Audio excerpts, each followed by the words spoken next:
Mi vídeo trucos con el humo de un cigarro tiene ya un par de millones de visitas y muchísimos comentarios en los que me pedís que os explique cómo hacer truco paso a paso.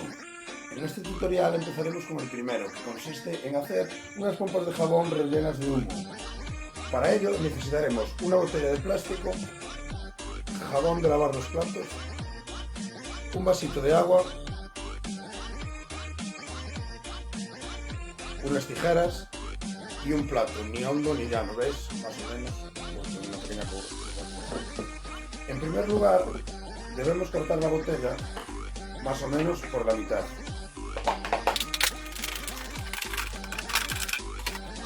Quedaría así. A continuación, os recomiendo que queméis los bordes para redondearlos.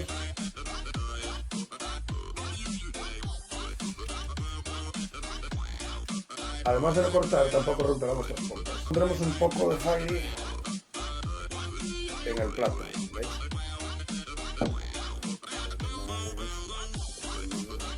Y verteremos el agua del vaso.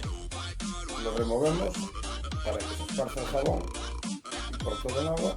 Lo más importante, un cigarro.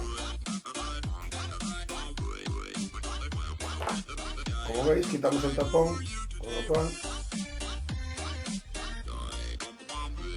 al soplar el humo saldrá por el otro lado. Apoyamos la botella de manera que, como veis, o no sé si lo veis, aquí hay una pompa. No sé si se ha visto cómo explota.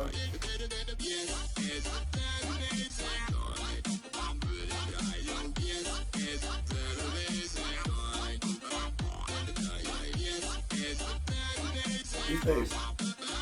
Pues veis que es muy sencillo. Pues ya sabes, si te gusta lo compartes y si no te gusta pues lo compartes sin ganas. Venga.